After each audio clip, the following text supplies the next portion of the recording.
Bismillahirrahmanirrahim. Assalamualaikum warahmatullahi wabarakatuh.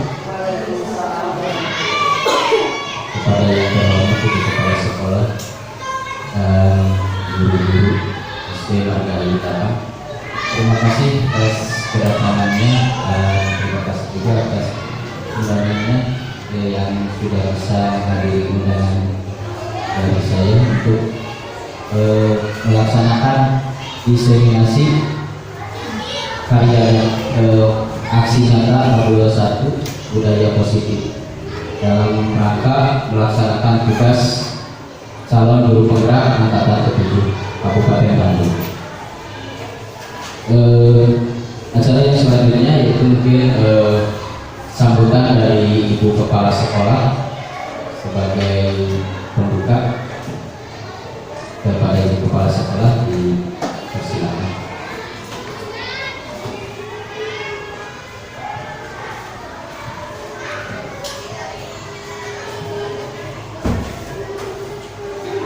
Bismillahirrahmanirrahim. Assalamualaikum warahmatullahi wabarakatuh. Terima kasih kepada pembawa acara yang terhormat Antena Komunitas untuk mensosialisasikan mengenai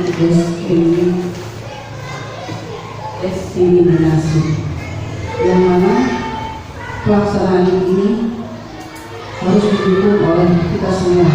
Mungkin ke depannya juga kita akan kebahagiaan. Salawat dan salam kita panjatkan pada junjungan Nabi besar Muhammad SAW. Mudah-mudahan perjalanan melangkah dari awal sampai akhir tidak ada kendala satupun yang Bapak Adi jalankan. Mudah-mudahan sukses selalu. Dan untuk kedepannya mari kita dukung sama-sama. Dan jadi kita semua mau tidak mau harus ya memotivasi, mendukung, merojo. Mudah-mudahan teralami oleh semua dengan suksesnya Pak Adi itu. Kalau tidak ada dukungan dari sekolah dan guru-guru, tidak ada apa-apanya.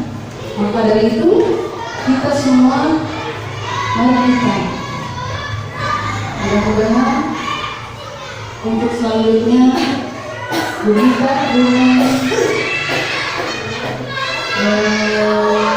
upaya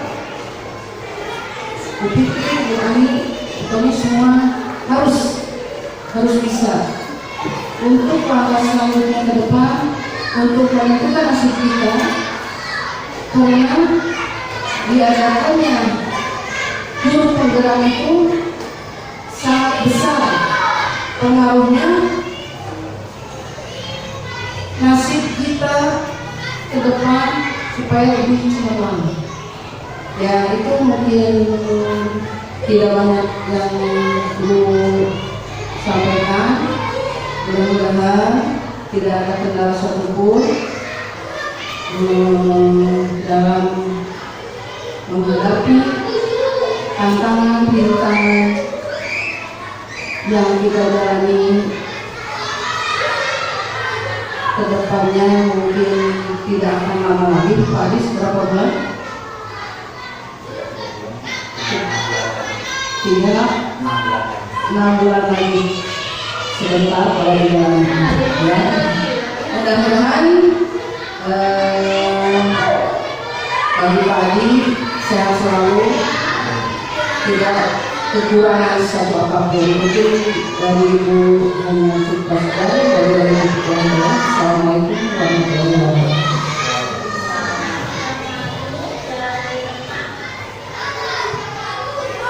Ya, terima kasih kepada Ibu Kepala Sekolah yang menerima sambutannya.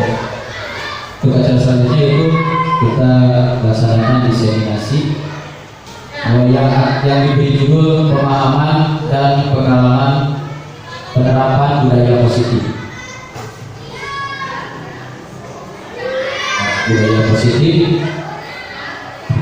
Budaya positif memiliki nilai-nilai, keyakinan dan kebiasaan-kebiasaan di sekolah yang berpihak pada murid agar murid dapat berkembang menjadi pribadi yang kritis, penuh hormat dan bertanggung jawab.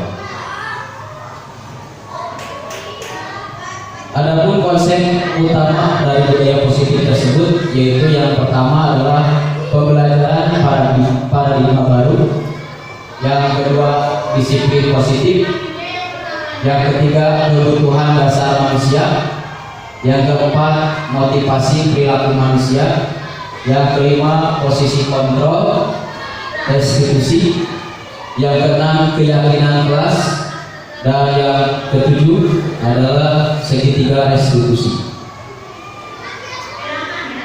Yang pertama untuk pembelajaran paradigma baru, yaitu pembelajaran paradigma baru dirancang berdasarkan prinsip pembelajaran yang terdiferensiasi sehingga setiap siswa belajar sesuai dengan kebutuhan dan tahap perkembangan untuk mewujudkan profil pelajar Pancasila. Jadi karena kita sekarang sudah memasuki IKM, ya, implementasi kurikulum merdeka, itu yang berpihak pada profil Pancasila.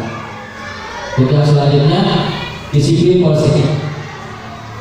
Di mana disiplin positif di sini merupakan salah satu cara penerapan disiplin yang bertujuan untuk menumbuhkan kesadaran serta memberdayakan murid untuk melakukan sesuatu tanpa sokokan, ancaman maupun hukuman. Jadi di sini budaya disiplin positif itu tanpa ada sokokan, ancaman maupun hukuman.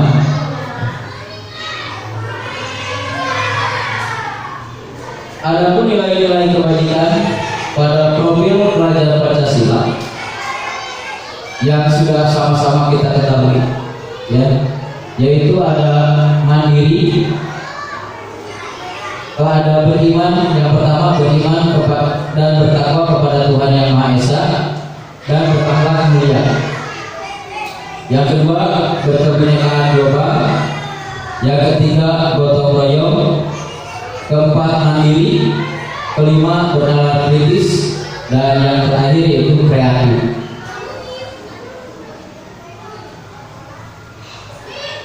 Ada 5 kebutuhan dasar manusia.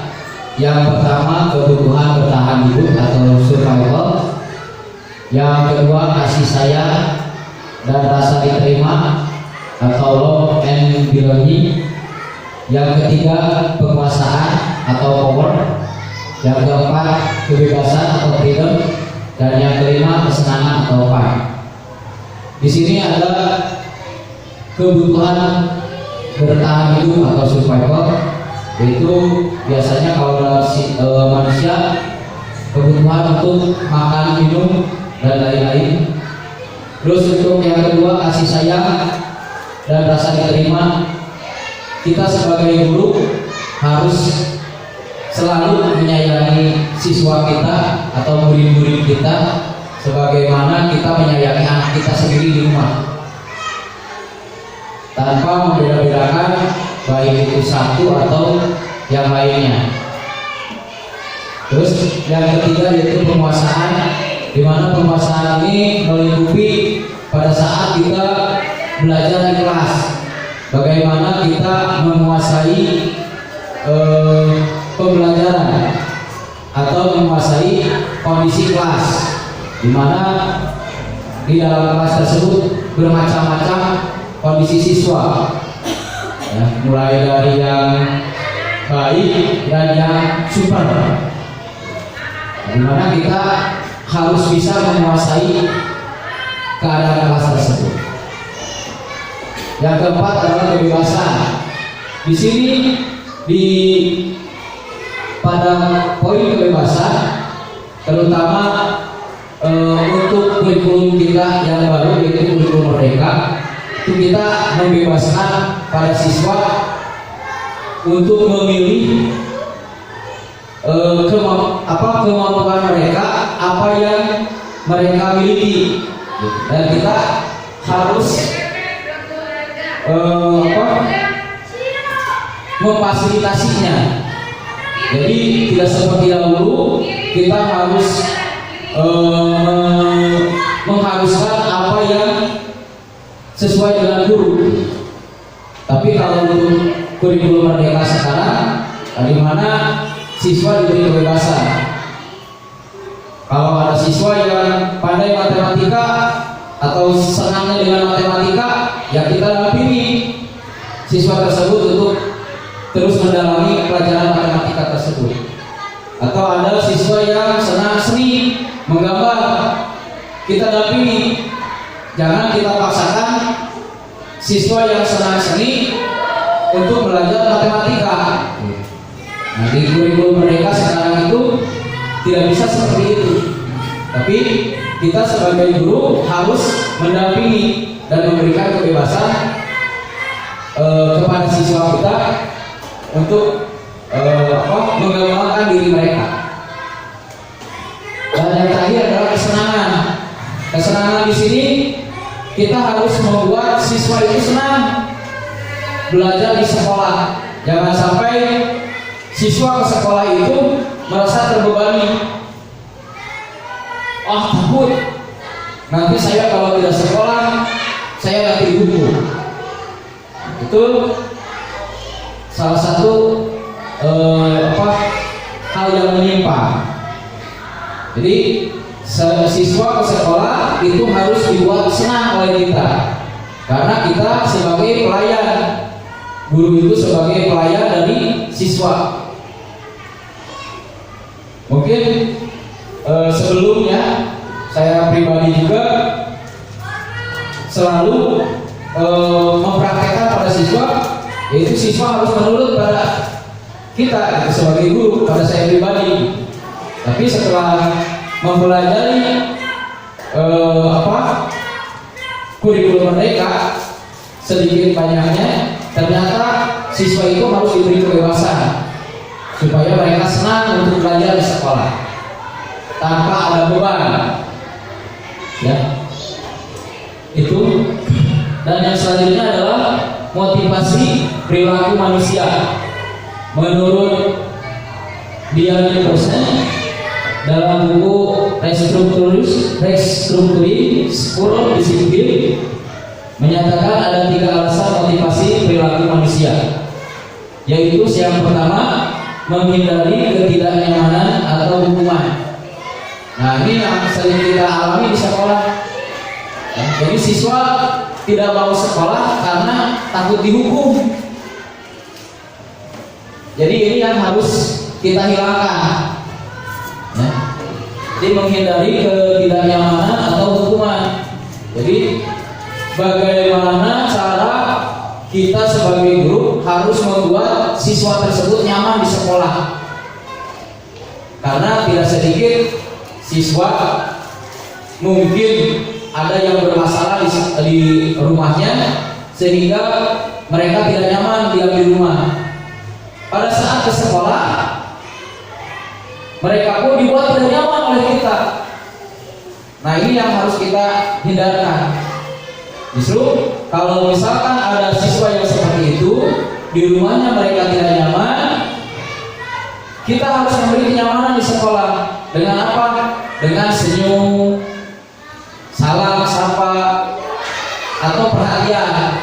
Karena mungkin tidak sedikit dari siswa kita yang ada mungkin ya tidak banyak yang kurang dari perhatiannya dari orang tuanya. Nah, di sini peran kita sebagai orang tua di sekolah harus memberikan kenyamanan, bukan memberikan hukuman.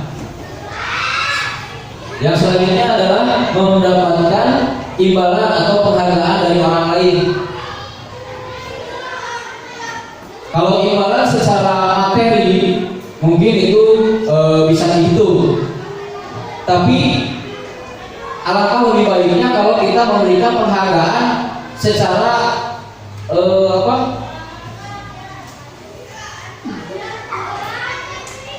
jadi secara pujian, gitu ya, berbentuk pujian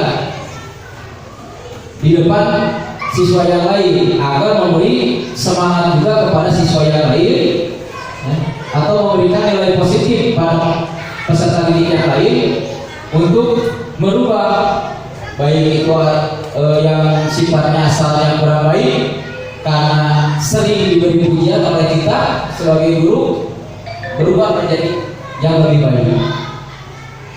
Yang ketiga, yaitu menghargai nilai-nilai kebajikan diri sendiri. Di sini yaitu nilai dari anak tersebut. Oh, si anak ini pintar tapi kurang sopan.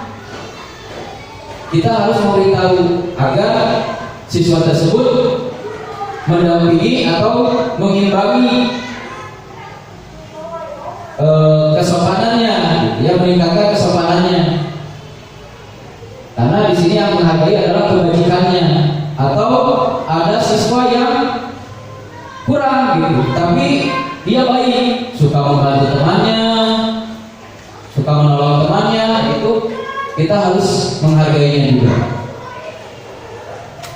Yang selanjutnya adalah konsep disiplin dengan identitas gagah. Di sini ada di beritanya merah, identitas gagah. Ya. Jadi ini yang tidak boleh kita lakukan, yaitu yang pertama memberikan hukuman. Apalagi yang pertama itu ada yang menyakitkan. Ini bisa berupa hukuman fisik ataupun non fisik. Ya. Dengan cara misalkan kalau fisik kita memukul atau apa, itu tidak boleh. Ya.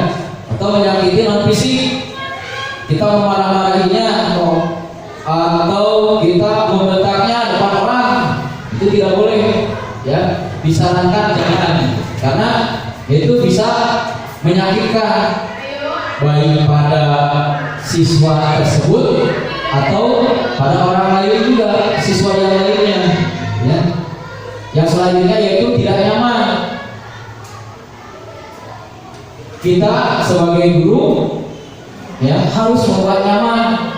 Bagaimana siswa tersebut bisa nyaman di sekolah, bisa belajar dengan nyaman, bisa menerima pelajaran dari kita sebagai guru dengan nyaman. Yang ketiga, merasa takut. Jangan sampai siswa kita merasa takut gitu untuk belajar di sekolah. Saya tidak akan ke sekolah, takut ada si bapak A. Ini pelajaran si ibu bisa dicuekan, ya, tidak mau sekolah.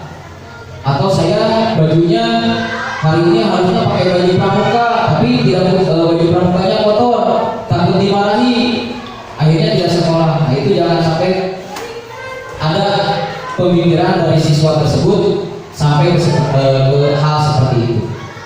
Yang ketiga, yang keempatnya itu memaksa.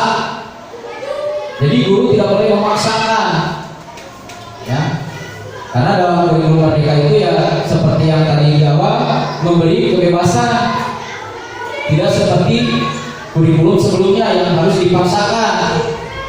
Mau bisa atau tidak bisa, harus bisa. Ini, ya, di sini kita tidak boleh memaksa. Jadi, tapi kita harus mendampingi, gitu, dan memfasilitasi.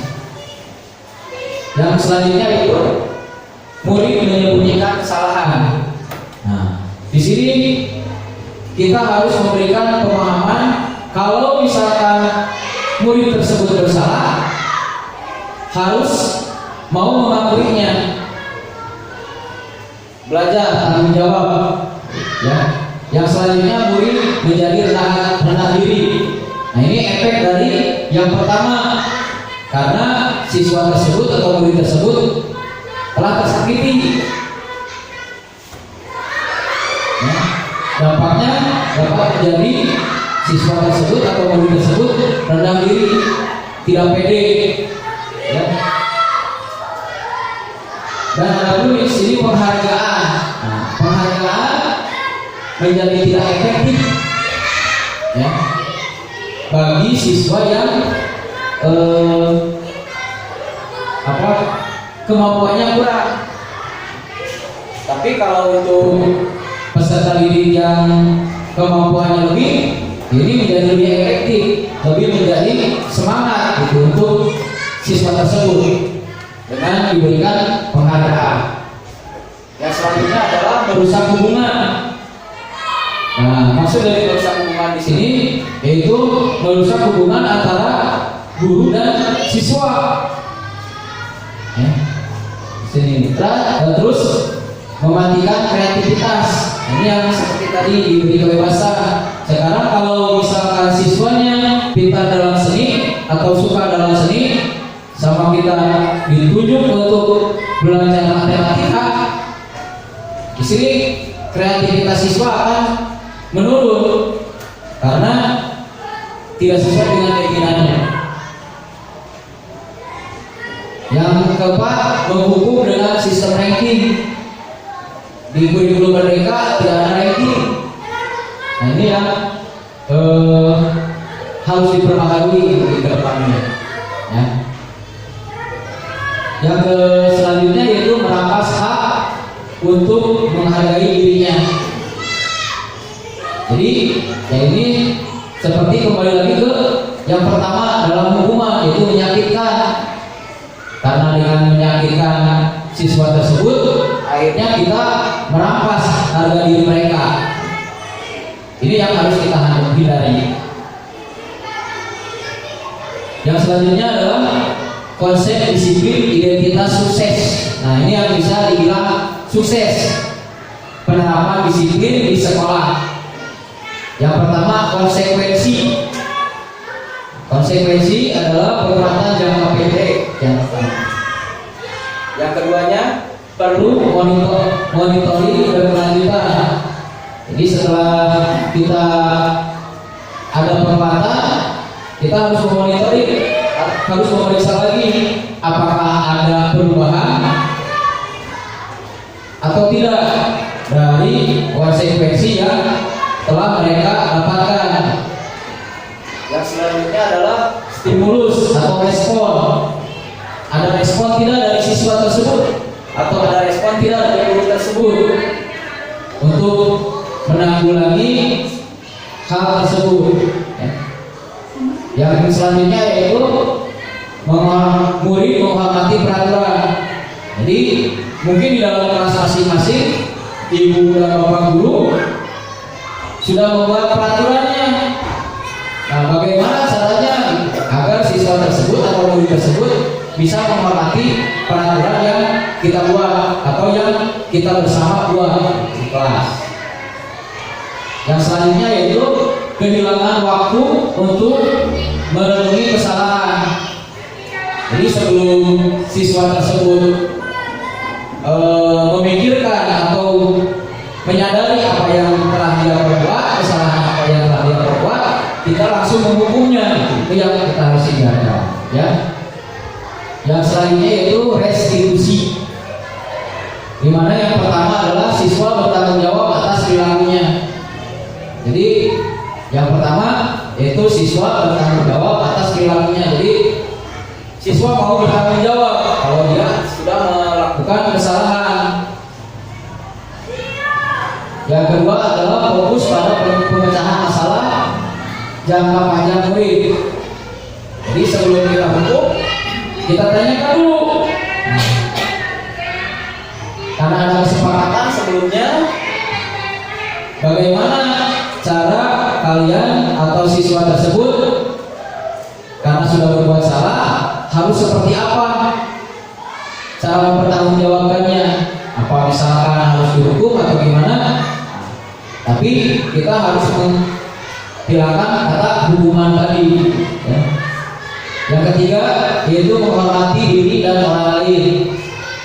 Bagaimana cara menghormati dirinya dan orang lain, yaitu dengan kita tidak menyakiti mereka, gitu ya, baik secara fisik atau psikis.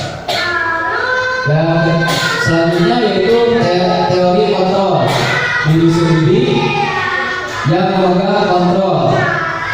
Ya, jadi siswa bisa memegang kontrol dirinya sendiri. Jangan sampai kejadian ada siswa yang hilang kontrol, ya. bertengkar sampai berlebihan. Itu yang harus kita jaga. Ya. Yang selanjutnya yaitu bersemangat memperbaiki kesalahan. Jadi dengan kita memberikan motivasi ya, atau memberikan pemahaman bahwa hal tersebut adalah salah, siswa tersebut bisa termotivasi untuk memperbaiki bahwa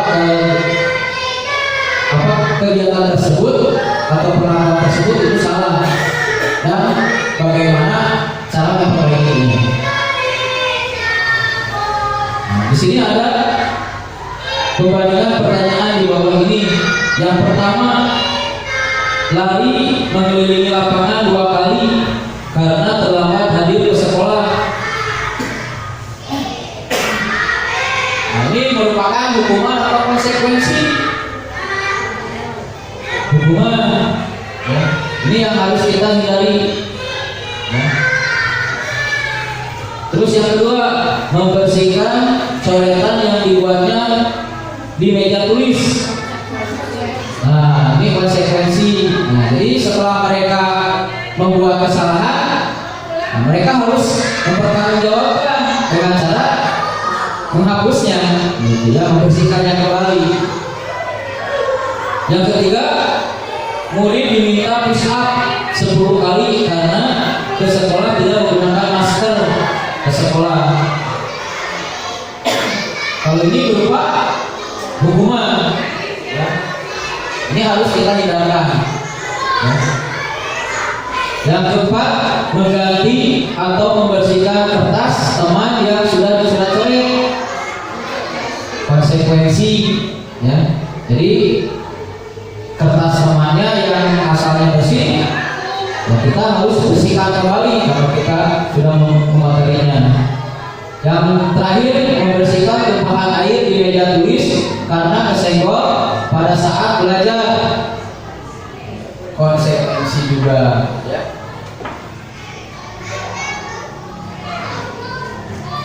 Di sini ada konsep disiplin, pendekatan restitusi, sebuah cara menanamkan disiplin positif pada murid. Pengertian restitusi. Nah, ini ya, tadi sudah dibahas. Nah, di sini ada pengertiannya. Restitusi adalah proses menciptakan kondisi bagi murid untuk memperbaiki kesalahan mereka sehingga mereka bisa kembali kepada kelompok mereka dengan karakter yang lebih kuat. Menurut dosen tahun 2024.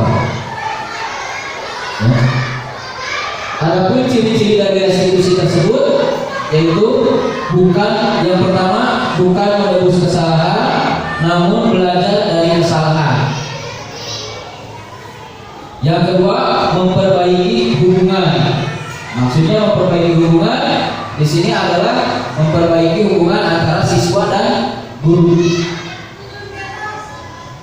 Yang ketiga, yaitu tawaran bukan paksaan. Kalau kita menghubung secara langsung kayak tadi, kamu push up 10 kali, nah, itu berarti kita sedang memberikan hukuman. Ya. Tapi di sini adalah kita tawarkan hukuman apa yang mereka sanggupi untuk menebus kesalahannya.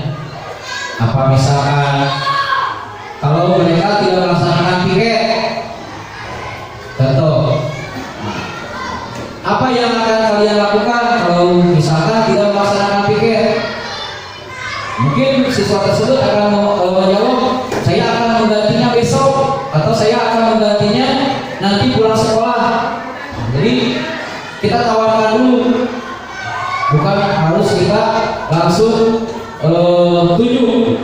Kamu tidak piket, sekarang kamu bersihkan kamar mandi. Nah, itu tidak boleh seperti itu. Yang selanjutnya yaitu mencari kebutuhan dasar yang berdasari tindakan. Ya. Jadi kebutuhan dasar dari siswa tersebut yaitu apa? Yaitu belajar. Ya. Yang selanjutnya yaitu fokus pada karakter, bukan tindakan. Jadi kita harus berfokus pada karakter siswa masing-masing. Karena siswa kita memiliki karakter yang berbeda-beda. Yang selanjutnya yaitu menguatkan dan fokus pada solusi. Kita harus memberi penguatan kepada siswa dan kita juga harus memberikan solusi. Solusi apa yang harus mereka lakukan setelah mereka mendapatkan atau melakukan kesalahan. Yang selanjutnya adalah perbedaan hukum, konsekuensi, dan restitusi. Ada kasus di mana siswa ketika istirahat mengganggu temannya dengan mendorong sampai jatuh. Ya. Nah ini mungkin pernah juga kejadian ya di kelas. Ada siswa yang bisa mendorong siswanya, mendorong temannya yang lain hingga terjatuh. Dalam bentuk hukuman, di mana guru memberikan hukuman seperti siswa berdiri di depan kelas, atau guru marah sehingga siswa merasa takut. Nah, untuk kejadian seperti ini merupakan hukuman yang harus kita hindari. Yang kedua yaitu konsekuensi. Guru memberikan konsekuensi untuk menolong temannya yang terjatuh. Jadi siswa tersebut, siswa yang mendorong tadi, gimana caranya? Itu harus membantunya untuk berdiri kembali. Yang kedua, guru tegas dan menghormati peraturan. Jadi karena di sekolah itu atau di kelas sudah membuat peraturan yang disepakati bersama, baik itu dengan siswa atau dengan guru yang lain, maka guru harus tegas di sini. Yang ketiga adalah restitusi, di mana guru menanyakan keyakinan kelas dan membantu siswa menyelesaikan permasalahannya. Jadi karena di dalam kelas itu kan sudah ada peraturan, jadi harus menanyakan dulu keyakinan kelasnya, apakah sesuai tidak dengan keyakinan kelas yang telah kita sepakati. Yang kedua adalah guru terbuka dan siswa menghormati dirinya dan orang lain. Ya. Jadi guru harus terbuka pada siswa dan siswa juga harus menghormati guru tersebut. Ya. Yang selanjutnya yaitu 5 posisi kontrol. Nah, di sini posisi yang harus dimiliki oleh seorang guru. Yang pertama, penghukum. Nah, kita bisa juga sebagai penghukum, tapi dalam hal tertentu, yang tidak semua tindakan siswa yang menyalahi aturan harus kita hukum. Itu yang pertama. Yang kedua adalah membuat rasa bersalah. Jadi kita sebagai guru harus membuat gimana caranya siswa tersebut kalau melakukan kesalahan dia mau bertanggung jawab dan mau mengakuinya kalau perbuatan tersebut itu salah. Yang ketiga, kita sebagai teman, bagaimana caranya kita menempatkan baik itu kita sebagai guru, tapi dalam satu sisi kita harus menempatkan diri sebagai teman. Yang keempat yaitu sebagai pemantau, di mana guru juga harus bisa memantau. Biasanya kalau dalam pemantau ini pada saat istirahat, ya, biasanya guru kurang pengetahuannya terhadap siswa. Ya. Nah di sini kita harus bersikap sebagai pemantau, di mana tetap kita harus memperhatikan keadaan siswa. Dan yang terakhir itu bersifat sebagai manajer atau pengatur. Jangan sampai guru yang diatur oleh siswa. Tapi bagaimana caranya? Pak guru yang harus mengatur siswa.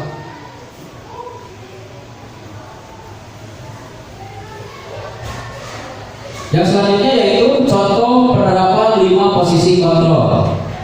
Di mana di sini ada kasus siswa datang terlambat ke sekolah. Yang posisi kontrol pertama kita sebagai penghukum, ya, yaitu kita harus patuhi aturan sekolah dengan cara berdiri di depan kelas. Kalau kita sebagai penghukum, nah, jadi kalau berdiri di depan kelas itu adalah hukuman. Yang kedua adalah pembuat rasa bersalah. Berapa kali bu guru harus memberitahu kamu, bu guru kecewa sama kamu, ya. Jadi pembuat rasa bersalah ini kita sampaikan kekecewaan kita pada siswa tersebut, ya. Ini salah satu contohnya terlambat atau hal yang lain. Misalkan ada siswa yang bertengkar, ya, harus berapa kali lagi ibu atau bapak menegur kamu supaya tidak bertengkar. Mungkin seperti itu contohnya. Terus sebagai teman, posisi kita guru sebagai teman, yaitu ayolah yang tertib, buat guru bangga. Kali ini tidak apa-apa kamu bersalah. Jadi untuk menjadi teman, ya, yaitu seperti tadi, tidak apa-apa sekarang telat, gitu. Untuk kedepannya jangan diulangi lagi. Sekarang kamu boleh bertengkar, besok jangan diulangi lagi, gitu ya. Yang selanjutnya yaitu memantau. Kamu sudah melanggar apa peraturan dan konsekuensinya. Jadi kita memantau siswa tersebut sudah berapa kali melakukan kesalahan. Jadi kita sampaikan, kalian sudah melanggar peraturan selama berapa kali. Dalam peraturan tersebut ada konsekuensinya. Apa konsekuensinya? Kita bahas bersama. Yang terakhir yaitu manajer. Apakah kamu tahu kesalahanmu? Kira-kira bagaimana kamu akan memperbaiki kesalahan kamu? Ini bertanya, apa hukuman yang mereka siap lakukan untuk menebus kesalahannya?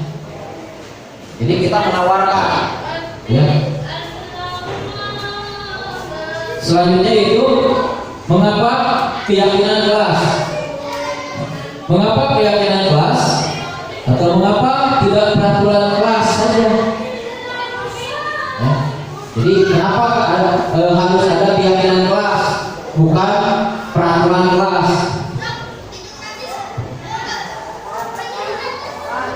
Mengapa kita memiliki peraturan tentang penggunaan helm pada saat mengendarai kendaraan roda 2 atau motor? Ini kan peraturan, mau tidak mau harus dilaksanakan, ya. Terus yang kedua, mengapa kita memiliki peraturan tentang penggunaan masker dan mencuci tangan setiap saat? Ya. Ini pada saat kemarin kita dalam kondisi pandemi, sudah peraturannya harus memakai masker, gitu ya, dan mencuci tangan, selalu mencuci tangan. Yang selanjutnya yaitu membentuk keyakinan kelas. Keyakinan kelas bersifat lebih abstrak daripada peraturan yang lebih rinci dan nyata. Jadi kalau keyakinan kelas itu tidak tertulis, ya, menyepakatinya antara guru dan siswa. Dan kalau ada siswa yang melanggar keyakinan kelas tersebut, berarti harus menerima konsekuensinya. Yang kedua adalah keyakinan kelas berupa pernyataan universal. Yang ketiga, pernyataan keyakinan kelas selalu dibuat dalam bentuk positif. Di sini keyakinan kelas selalu dibuat dalam bentuk positif. Ya. Dalam bentuk positif itu seperti apa? Tidak berupa hukuman, baik itu hukuman fisik ataupun hukuman psikis. Yang selanjutnya adalah keyakinan kelas harusnya dibuat tidak terlalu banyak sehingga mudah diingat dan dipahami oleh semua anggota kelas. Kalau peraturan kan suka banyak, ya ada poin 1 sampai 10 misalnya. Kalau keyakinan cukup 1 atau 2. Contoh misalkan kita kesepakatan dengan siswa, kalau ada misalkan pada saat pembelajaran kalian tidak belajar dengan baik atau tidak mengikuti pembelajaran, ngobrol terus, apa yang hukuman apa yang nanti kalian terima? Itu disepakati. Misalkan harus menulis atau harus membaca buku, hukumannya. Ya, seperti itu. Terus keyakinan kelas sebenarnya sesuatu yang dapat diterapkan di lingkungan itu. Jadi kalau kita di keyakinannya di dalam kelas, berarti harus dapat diterapkan di dalam kelas.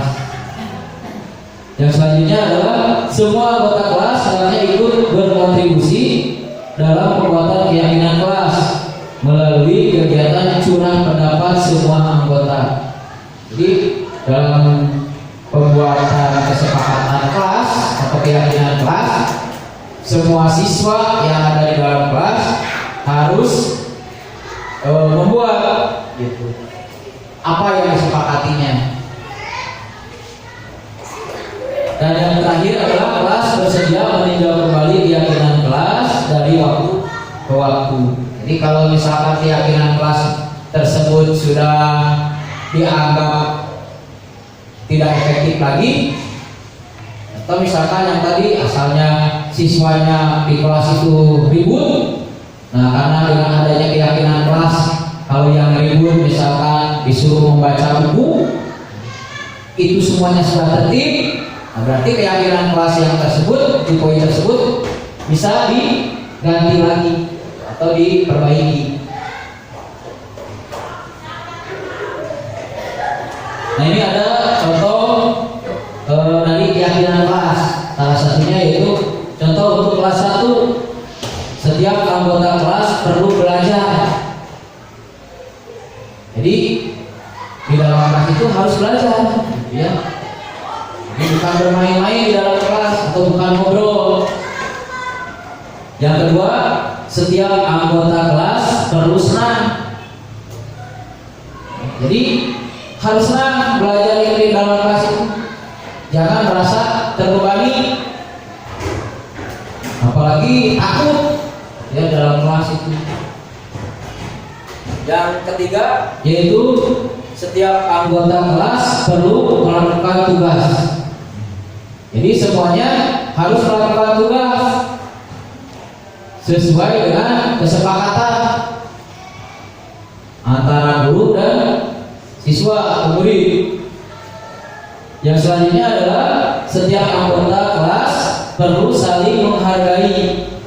Di sini ya keyakinan kelas. Jadi kalau ada siswa yang sedang belajar atau yang sedang membaca, siswa yang lain harus menghargainya dengan diam, tidak mengganggunya.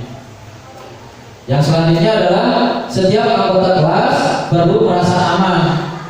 Di sini ya, jangan sampai nanti terjadi hal-hal yang tidak diinginkan.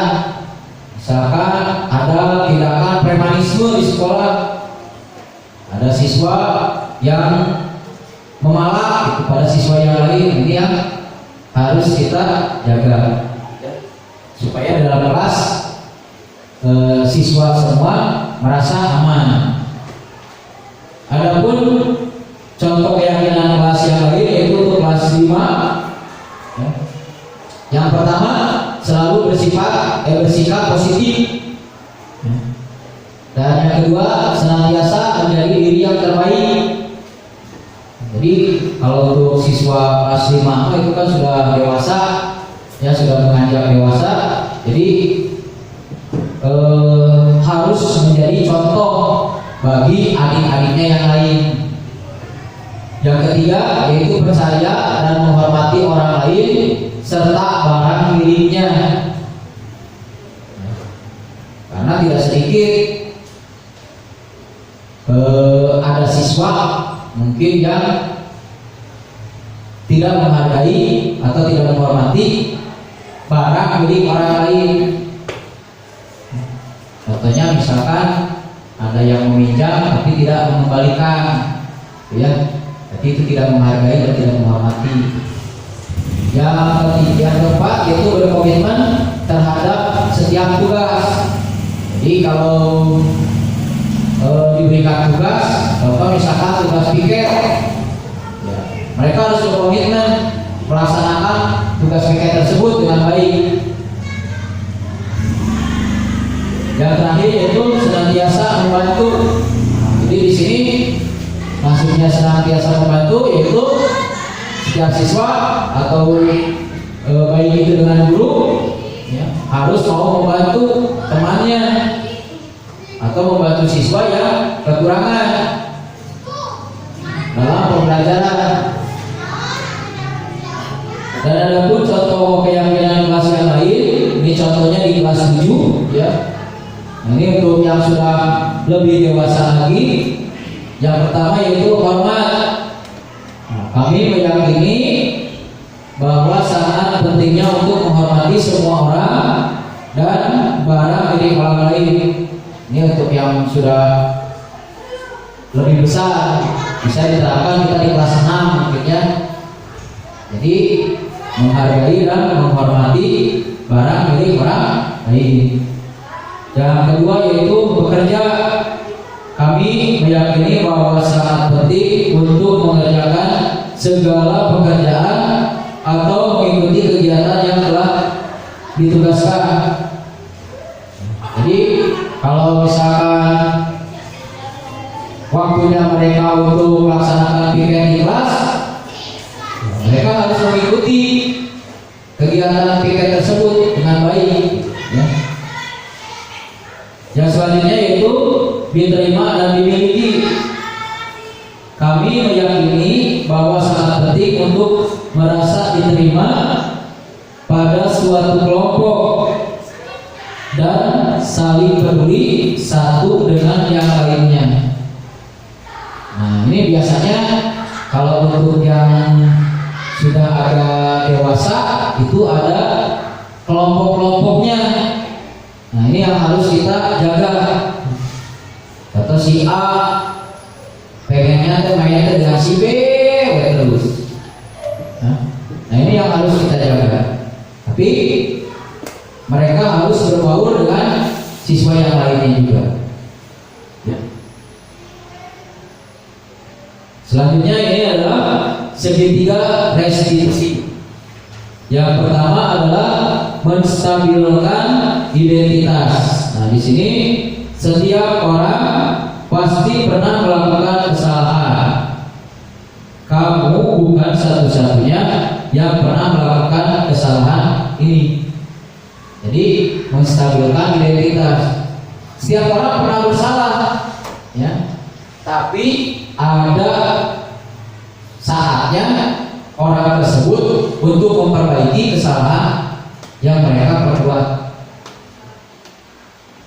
Yang kedua yaitu validasi tindakan yang salah. Kamu tentu punya alasan mengapa melakukan itu. Adakah cara yang lebih efektif untuk mendapatkan apa yang kamu butuhkan? Ya. Ini biasanya di kelas yang lebih tinggi.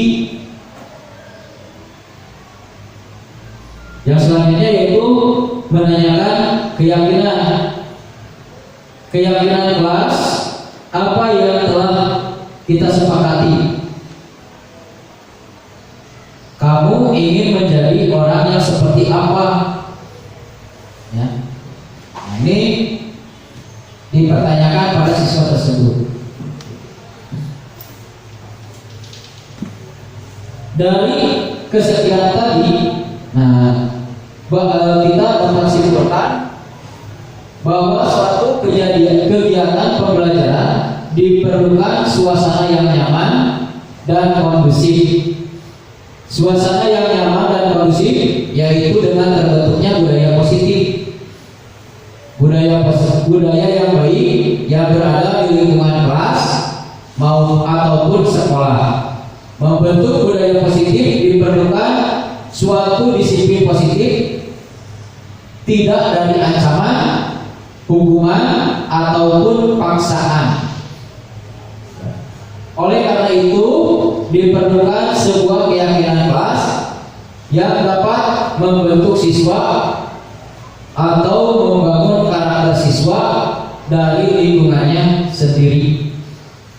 Jadi di sekolah itu, ya, bagaimana cara